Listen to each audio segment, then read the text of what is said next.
अस्सलाम वालेकुम। झांसे वबासी एक नए यूट्यूब प्रोग्राम के साथ हाजिर है। सुप्रीम कोर्ट ऑफ पाकिस्तान में आज बड़ा हंगामा खेज दिन इस वजह से था कि आज फिर इस्लामाबाद हाई कोर्ट के 5 जजेस की एंट्री हुई है। आज वो जजेस सुप्रीम कोर्ट ऑफ पाकिस्तान में कैसे आए, उनके सामने इस्लामाबाद हाई कोर्ट में कुछ आम साइलिन के केसेस भी थे, लेकिन वो केसेस ज़ाहिर बात है डिलिस्ट हुए होंगे।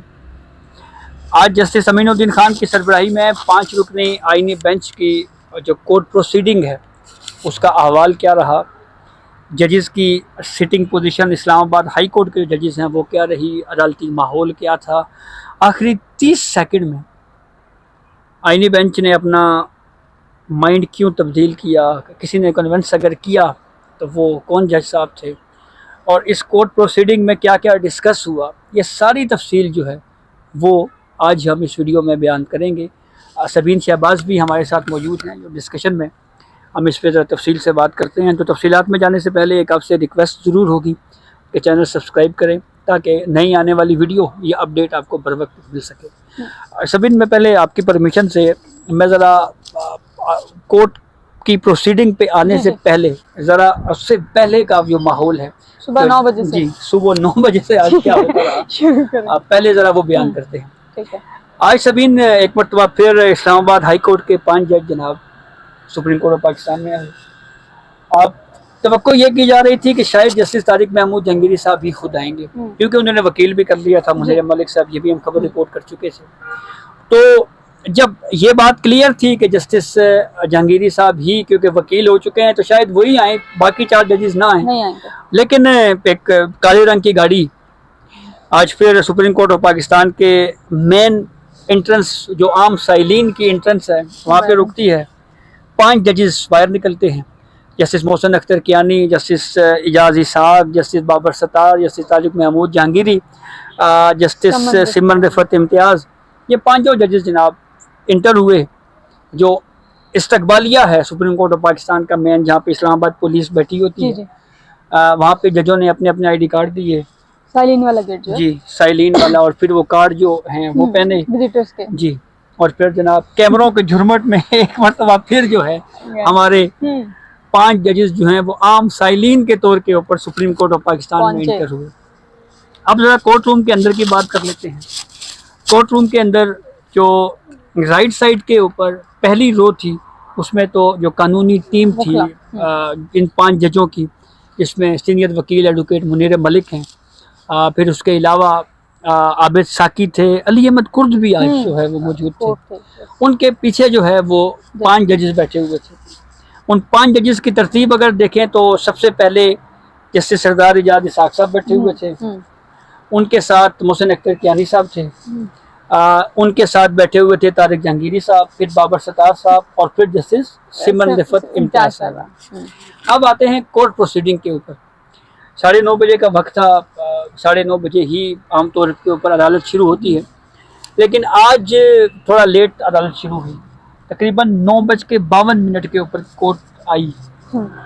जैसे ही कोर्ट आई तो उसके बाद कुछ वकला जो बार एसोसिएशंस, बार काउंसिल्स के वकला थे वो जो है अचानक से वो रोस्टम के ऊपर आ गए। तो अब मैं ज़रा यहाँ से आपसे समझना चाह रहा हूँ कि ये जो वकला आए हैं कोर्ट के अंदर, इस्लामाबाद बार काउंसिल है, डिस्ट्रिक्ट बार एसोसिएशन है, इनका आज यहाँ पे क्या मौक़िफ़ था? इनका मौक़िफ़ ये था, मेंबर बार काउंसिल जो है इस्लामाबाद बार काउंसिल अली मबासी या डिस्ट्रिक्ट बार एसोसिएशन है जी, वो रोस्टम पर आए। जैसे ही कोर्ट आई तो वो रोस्टम पर आए, तो उन्होंने कहा कि हम भी इसमें जो है पार्टी बनना चाह रहे हैं। तो मुनीर खान साहब ने उनसे एंड पर जो ये कहा था कि सुप्रीम कोर्ट की अपना तरीकाकार है, तो जो आपकी दरखास्त आ चुकी है तो जब रजिस्ट्रार ऑफिस समझेगा तो इस पे जो है वो नंबर लगा देगा। तो मुमकिन तौर पर कल मेरा ख्याल है कि शायद इनकी दरखास्त भी साथ जो है वो फिक्स हो जाए। मुनीर मलिक साहब साथ ही मौजूद थे। फिर जब मेंबर बार काउंसिल और इस्लामाबाद बार काउंसिल के जो मेंबरान है वो जब जाकर बैठे अपनी सीट पे, फिर मुनीर मलिक साहब ने अपने दलाइल का आगाज़ जो है वो किया। एक तो उन्होंने काजी फरीद केस का हवाला दिया थोड़ा सा। उन्होंने कहा कि मैं आज उसी जगह पर खड़ा हूँ जिस जगह में कुछ साल पहले जो है वो खड़ा था।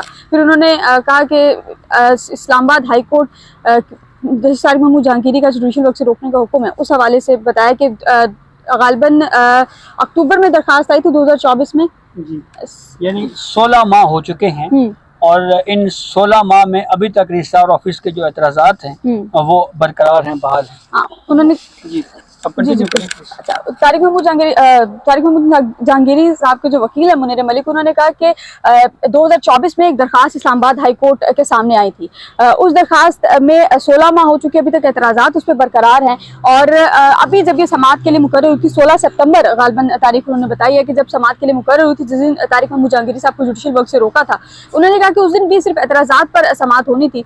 लेकिन उस दिन इस्लामाबाद हाई कोर्ट के उन्होंने फिर थोड़ा सा बैकग्राउंड बताया। उन्होंने कहा कि इसी दौरान में इस 1 साल के अरसे में 16 माह के अरसे में कुछ वाकयात भी जो हैं वो होते रहे हैं। उन्होंने कहा कि जजेस ट्रांसफर भी होते रहे। जजेस ट्रांसफर का जो केस है वो आईनी बेंच के सामने मुकर्रर था, वो केस भी आपके सामने है।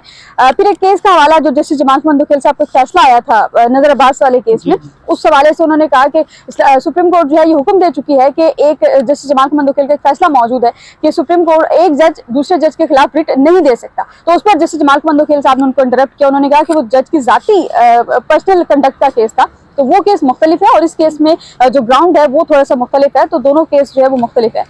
फिर मुनीर मलिक साहब ने जो अपने दलाल आगे कि उन्होंने कहा कि इस्लामाबाद हाई कोर्ट में जजिस सीनियरिटी वाला जो केस है उसका जो रिव्यू है ICA जो है वो इस वक्त सुप्रीम कोर्ट में इसी अदालत के सामने जो है वो पेंडिंग है। और ये हुक्म दे दिया गया कि जब तक सुप्रीम जुडिशल काउंसिल का फैसला नहीं आता उस वक्त तक जस्टिस तारिक महमूद जहांगीरी को जो है वो जुडिशल वर्क से रोका जाता है। सर, यहाँ मैं आपसे समझना चाहूंगी कि किस जज ने सबसे ज्यादा, क्योंकि ऑर्डर लिखवाने तक तो कोई हमें असर नजर नहीं आ रहा था, कोई लग नहीं रहा था कि ऑर्डर जो है इस्लामाबाद हाई कोर्ट को सस्पेंड कर दिया जाएगा, लेकिन किस जज ने फोर्स किया समाअत के दौरान कि जुडिशल वर्क का जो ऑर्डर है उसको मुअत्तल किया जाए, रोकने का जो ऑर्डर है? मेरे ख्याल में सबीन ये फोर्स तो खैर हम नहीं कर सकते, लेकिन हाँ ये जरूर है कि जो ऑर्डर जो होता है वो अब बाकायदा मुशावरत के बाद होता है, जारी किया जाता है। इस पे थोड़ा सा उस पे आने से पहले मैं ज़रा मज़ीद इस कोर्ट प्रोसीडिंग को ज़रा एक्सप्लेन यूँ भी करना चाहूँगा कि जो मुनीर मलिक साहब हैं उन्होंने जो वाक़यात बयान किए हैं कि एक तो 16 माह तक ये पटिशन जो रिट को वारंटों के इख्तियार समाअत में मियाँ दाऊद की इस्लामाबाद हाई कोर्ट में दायर हुई थी, उस 16 माह तक उसके ऊपर रजिस्ट्रार ऑफिस के एतराज़ात बरकरार हैं और किसी को भी उस वक्त हसासियत का या ग्रेविटी का कहीं के ऊपर कोई ख्याल नहीं आया। और फिर उन्होंने ये कहा कि जब ये उसके बाद कुछ इवेंट्स भी हुए हैं, जैसे जज ट्रांसफ़र हुए, जैसे सरफराज डोगर साहब का नाम तो नहीं लिया, लेकिन जाहिर बात है 3 जज ट्रांसफ़र होकर इस्लामाबाद हाई कोर्ट में आए। उन्होंने कहा जी जज ट्रांसफ़र हुए। फिर उसके बाद उन्होंने कहा जी कि उन जजेस ट्रांसफ़र के ख़िलाफ़ जो ट्रांसफरी जजेस के अगेंस्ट जो 5 जजेस हैं वो सुप्रीम कोर्ट ऑफ पाकिस्तान में आए। वो 5 जजेस जो हैं उन्होंने 184 के तहत दरखास्त दायर की, उसके ऊपर 3-2 से ये फैसला हुआ कि ट्रांसफ़र बिल्कुल दुरुस्त है। उन जजों ने ICA या इंट्रा कोर्ट अपील फाइल की हुई है जो बदस्तूर पेंडिंग है। उसके बाद जो है वो जस्टिस सरफराज डोगर जो जिनकी ट्रांसफ़र को चैलेंज किया गया था उनके मामले पे केस टेकअप हुआ। तो मुझे यूँ लगा कि जैसे मुनीर मलिक साहब जो फैक्ट्स बयान कर रहे हैं उनका इशारा इस तरफ है कि आप अदालत इस बात को भी मद्देनज़र रखें कि जस्टिस सरफराज डोगर साहब की अपॉइंटमेंट या ट्रांसफ़र को, या अपॉइंटमेंट अगर वर्ड ठीक नहीं है, आर्टिकल 200 के तहत ट्रांसफ़र हुई थी। ट्रांसफ़र को जिन 5 जजों ने चैलेंज किया उन 5 जजों में से एक जज जस्टिस तारिक महमूद जहांगीरी हैं जिनका केस जस्टिस सरफराज डोगर साहब ने सुना है। तो एक तो वो ये बात करना चाह रहे थे। फिर मलिक असद अली केस का उन्होंने हवाला दिया और कहा जी कि किसी जज को जुडिशल वर्क से नहीं रोका जा सकता। मियाँ दाऊद एडवोकेट जो हैं उन्होंने वो रोस्टम पे आए और उन्होंने ये कहा जी कि सजाद अली शाह को सुप्रीम कोर्ट ऑफ पाकिस्तान ने जुडिशल वर्क से रोक दिया था। तो इस पर जस्टिस मोहम्मद अली मज़र ने यह बात कही कि देखें जस्टिस सजाद अली शाह को जुडिशल वर्क से जो रोकने का जो फैसला था वो आर्टिकल 184(3) के तहत एक दरख्वास्त थी। और ये जो पटिशन हमारे जो इस्लामाबाद हाई कोर्ट में जो पटिशन आई है ये 184(3) तो नहीं है, ना ही जाहिर बात है इस्लामाबाद हाई कोर्ट जो है 184(3) सुन सकता है। उन्होंने ये बात कही और फिर उसके बाद जो है वो ये भी उन्होंने साथ ही मुनीर मलिक एडवोकेट ने ये कहा कि विदाउट हियरिंग जो है वो सुना गया और ऑर्डर दे दिया गया, एक जज को जो है वो जुडिशल वर्क से रोक दिया गया। तो जब ये सारी बातें एडवोकेट मुनीर मलिक साहब से की गई और फिर जस्टिस अमीनुद्दीन खान साहब ने जो है वो ऑर्डर लिखवाना शुरू कर दिया। ऑर्डर में उन्होंने कहा जी कि हम रिस्पोंडेंट्स को नोटिस जारी करते हैं। मियाँ दाऊद एडवोकेट जो है वो कोर्ट रूम में मौजूद थे, उन्होंने कहा जी कि मैं ऑर्डर जो है वो ओपन कोर्ट में, कोर्ट ने कहा जी कि आप वसूल करने हैं, उन्होंने कहा जी ठीक है। Aamir Rahman additional attorney general थे, उनको कहा गया जी कि आप भी ये ऑर्डर जो है वो ओपन कोर्ट में रिसीव कर लें। तो इस पे इन्होंने कहा, आमिर रहमान साहब ने ये कहा कि मुझे इंस्ट्रक्शन इस हवाले से नहीं है। तो जस्टिस हसन नज़र रिजवी साहब ने कहा कि देखें आपको इस मामले के ऊपर आपको इंस्ट्रक्शन की ज़रूरत नहीं है।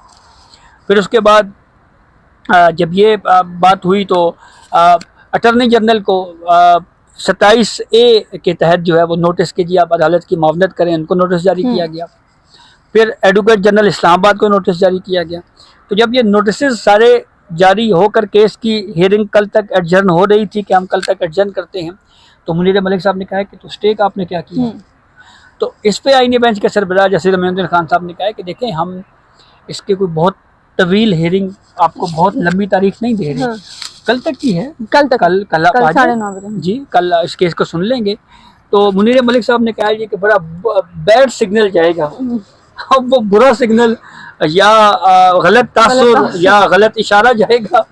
वो बात उन्होंने इसलिए कही कि मुनीर मलिक साहब ने ये कहा कि ये सिंध हाई कोर्ट में जो डिग्री कैंसर वाला मामला है वो पिटीशन फाइल हो चुकी है।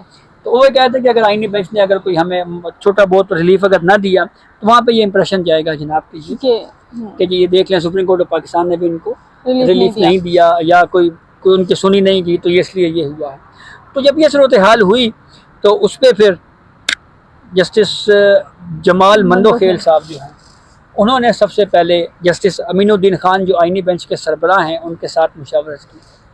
अब मुशावरत में क्या बातें हुई ये तो खैर हमें नहीं पता। और वैसे भी यही असूल तो यही है कि जजेस के दरमियान जो आपस की गुफ्तगू होती है अगर वो आपको सुनाई भी दे दे तो हम सहाफ़ी जो है वो रिपोर्ट नहीं करते क्योंकि वो अदालती प्रोसीडिंग का हिस्सा उस तरह से उनको नहीं कहा जा सकता। हाँ, मुशावरत के बाद अगर कोई ऑब्जर्वेशन दी जाए तो रिपोर्ट उसको किया जाता है। तकरीबन 25-30 सेकंड तक ये मुशावरती अमल जो है वो चलता रहा। तो अब मेरा ख्याल है, मेरा अंदाज़ा है कि ये जो बाजी पलटी है ना, जो रिलीफ मिला है जस्टिस तारिक जहांगीरी साहब को, मेरे ख्याल में जस्टिस जमाल मंदोखेल साहब ने जस्टिस अमीनुद्दीन खान साहब को ये कहा है कि कल तक की बात है, आप सस्पेंड कर दें, कल इस केस को सुन लेंगे। और साथ उन्होंने जस्टिस जमाल मंदोखेल साहब ने फिर ओपनली जो ऑब्जर्वेशन दी, उन्होंने ये कहा कि ये ऑर्डर में भी ये लिखा हुआ है कि सुप्रीम जुडिशल काउंसिल में जो मामला है वो पेंडिंग है। तो 18 अक्टूबर को सुप्रीम जुडिशल काउंसिल का इजलास भी बुलाया हुआ है। तो क्या उस इजलास में जो सुप्रीम जुडिशल काउंसिल ने 18 अक्टूबर को बुलाया हुआ है, क्या उसमें ये मामला भी है कि जस्टिस जहांगीरी साहब वाला यानी जो डिग्री वाला मामला है, क्या वो भी उसमें ज़ेरे गौर आ रहा है? तो कोर्ट को बताया गया जी के हवाले से हमें नहीं पता। बहरहाल जी जो 25-30 सेकंड की मुशावरत हुई, इस मुशावरत में जस्टिस जमाल मंदोखेल साहब ने जब अपनी गुफ्तगू मुकम्मल की तो जस्टिस अमीनुद्दीन जो आईनी बेंच के सरबराह हैं उन्होंने जस्टिस जमाल मंदोखेल साहब से की हुई बात को आगे बढ़ाया। जस्टिस मोहम्मद अली मजहर साहब से पूछा कि भाई ये एक राय आई है, ये एक आप इस पर क्या कहते हैं। जस्टिस मोहम्मद अली मजहर साहब ने बात कही, फिर जस्टिस मोहम्मद अली मजहर साहब ने वो बात जस्टिस शाहिद बिलाल हसन साहब को कही। अच्छा जी, जस्टिस शाहिद बिलाल हसन साहब को कही। इधर जस्टिस जमाल खान मंदोखेल साहब ने फिर वो बात जस्टिस हसन नजर रिजवी साहब को बताई कि जी ये अगर ये करते हैं ये कह रहे हैं। अच्छा, तो फिर उसके बाद जस्टिस शाहिद बिलाल हसन साहब ने एक ऑब्जर्वेशन भी बड़ी अहम दी। उन्होंने कहा है कि ये क्वेश्चन एक बहुत अहम है जिसके ऊपर दोनों फ्रीकैन तैयारी करके आए कि एक ऐसी पटिशन जिसके ऊपर अभी रजिस्ट्रार ऑफिस के एतराज़ात मौजूद थे, इस सूरत हाल में क्या उस पटिशन को नंबर लग सकता था? तो ये भी क्वेश्चन बहुत अहम है कि एक ऐसी पटिशन जिसके ऊपर अभी रजिस्ट्रार ऑफिस के एतराज़ात मौजूद हैं, क्या एतराज़ात पे अभी नंबर लगाने का जो मामला है वो किस तरह से उसके ऊपर नंबर लगाया जा सकता है? ये क्वेश्चन भी आगे आएगा कि क्या मेंटेनेबल है ये पटिशन इस जज की, क्योंकि ये अबूरी ऑर्डर है इस्लामाबाद हाई कोर्ट का जिसके खिलाफ ये आए। तो बहरहाल जी ये मुशावरत का अमल जो यूँ चला मुकम्मल हुआ तो फिर जस्टिस अमीनुद्दीन खान साहब ने जो कोर्ट एसोसिएट हैं, जो ऑर्डर लिखने वाले हैं, उनको बुलाया और कहा जी कि आपने क्या लिखा है अब तक। फिर उन्होंने कुछ एक पैराग्राफ पढ़ा कि एडवोकेट जनरल इस्लामाबाद को नोटिस, अटॉर्नी जनरल ऑफिस को नोटिस। तो फिर उन्होंने कहा जी कि इन दी मीनवाइल हम इस्लामाबाद हाई कोर्ट के इस ऑर्डर को सस्पेंड कर रहे हैं। फिर हम सारे कोर्ट रूम से भागे हाँ। और बाहर आके हमने इस खबर को रिपोर्ट किया। टीवी चैनल्स को बताया। यानी कि 25 से 30 मिनट की जो समाअत थी जी। वो मेरा ख्याल पूरी बाजी जो है वो समाअत के दौरान 25-30 सेकंड में पूरी बाजी जो है वो पलट गई। ऐसे ही है। दूसरा एक बहुत अहम सवाल जो है वो जस्टिस जमाल मंदोखेल साहब की एक ऑब्जर्वेशन जो है वो बड़ी अहम है, और उस पर जस्टिस जमाल मंदोखेल साहब ने ये कहा कि सुप्रीम कोर्ट का एक फैसला है और उस फैसले में सुप्रीम कोर्ट ये होल्ड कर चुकी है कि एक जज को इस तरह से जुडिशल वर्क से नहीं रोका जा सकता। अब आगे क्या होगा ये तो बहरहाल देखने वाली बात होगी। कोर्ट रूम ने हमने बहरहाल ये भी देखा कि हामिद खान साहब के ग्रुप के जो वकला हैं उनकी एक बड़ी तादाद जो है वो मौजूद थी। सदर के उम्मीदवार हैं हामिद खान साहब के ग्रुप के तौफीक आसिफ साहब, वो भी जो है वो आज कोर्ट रूम में मौजूद थे। तो वकला की तादाद भी बड़ी मौजूद थी और फिर उसके बाद जो ऑर्डर आया है, अब देखने वाली बात ये होगी कि क्या ये मामला सुप्रीम जुडिशल काउंसिल की तरफ भेजा जाता है। अगर सुप्रीम जुडिशल काउंसिल की तरफ भेजा जाता है फिर एक सवाल ये भी आएगा कि सुप्रीम जुडिशल काउंसिल तो तय करती है जज के कंडक्ट का कि एक जज ने का क्या कंडक्ट रहा है, क्या उसने बतौर जज मिसकंडक्ट किया या नहीं किया। तो एक जज की डिग्री का मामला जो है वो मिसकंडक्ट की डेफिनेशन में फॉल करता है, नहीं आता। ये एक अहम बात है। दूसरा, मैंने कुछ कानूनी माहिरीन से बात हुई, बहुत एक्सपर्ट जो कानून को समझने वाले वकला हैं, उनका एक व्यू ये भी है कि जस्टिस तारिक जहांगीरी साहब सिंध हाई कोर्ट में गए हैं, तो सिंध हाई कोर्ट में उनका जाना क्या फैक्चुअल कंट्रोवर्सी को सिंध हाई कोर्ट देख सकती है या इसका मजाज फोरम जो सिविल कोर्ट्स हैं वो सिविल कोर्ट हो सकती है। ये भी एक सवाल है जो बहरहाल आगे चल के जिस पर डिस्कशन में आएगा। जैसे जमाल मंदोखेल साहब का ये कहना कि 18 अक्टूबर को सुप्रीम जुडिशल काउंसिल की मीटिंग है, मेरे ख्याल में कोर्ट इसको भी पूछ सकती है सुप्रीम जुडिशल काउंसिल से कि हमें बताएं जो 18 अक्टूबर का सुप्रीम जुडिशल काउंसिल की मीटिंग है, क्या उसमें जैसे जहांगीरी साहब के खिलाफ जो कंप्लेंट है क्या वो ज़ेर गौर आएगी नहीं आएगी। तो ये वो सारी चीज़ें हैं बहरहाल वो जो अब डिस्कशन में होने जा रही हैं। आखिर में सबीन ये बताएं कि जस्टिस तारिक जहांगीरी साहब ने सुना है कि बाहर कोर्ट रूम से निकलती थी, बड़ा ऐलान भी किया है।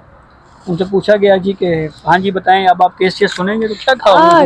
जैसे वो बाहर निकले तो उनसे सवाल ये हुआ कि जुडिशल वर्क से जाहिर है जो रोकने वाला हुक्म था वो तो मुअत्तल हो गया, तो उनसे सहाफ़ियों ने ये पूछा एज अ जज जब बहाल हो गए जी, उन्होंने कहा कि आप ऐसे जज बहाल हो गए तो अब आप जाकर केसेस सुनेंगे। तो उन्होंने कहा कि जी मैं बिल्कुल जाते साथ ही जो है वो मैं अपना ऑफिस वर्क दोबारा संभालूंगा, यानी कि केसेस जो है वो दोबारा से सुनूंगा।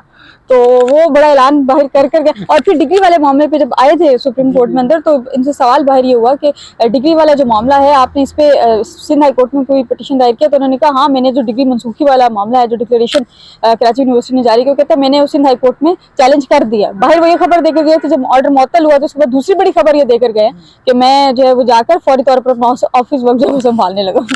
तो चलें जी अब देखें ऑफिस वर्क वो संभालते हैं या नहीं संभालते। लेकिन इन जजेस के जो 5 जजेस यहाँ पे सुप्रीम कोर्ट में आए हैं, कल भी आएंगे, इनके सामने जाहिर बात है आम साहिदीन के केसेस भी फिक्स कल भी होते इनकी अदालतें मुअत्तल रहेंगी, कल भी केसेस नहीं सुनेंगे। तो कल भी क्या बताया जी केस की लिस्ट हो या उनके सामने क्या हो, तो उधर आम साहिल जो है वो सफ़र कर रहा है और यहाँ पे जज जो है बतौर साहिल सुप्रीम कोर्ट ऑफ पाकिस्तान में आ रहे हैं और इज़ादे यकजहती के लिए ही आ रहे हैं और ये उसी के लिए है। तो कल की प्रोसीडिंग भी खासी अहमियत की हामिल होगी। तो ये अब तक की अपडेट थी जिससे हमने आपको आगाह किया। अपने फीडबैक से ज़रूर आगाह कीजिएगा। इजाज़त दीजिए, अल्लाह हाफ़िज़।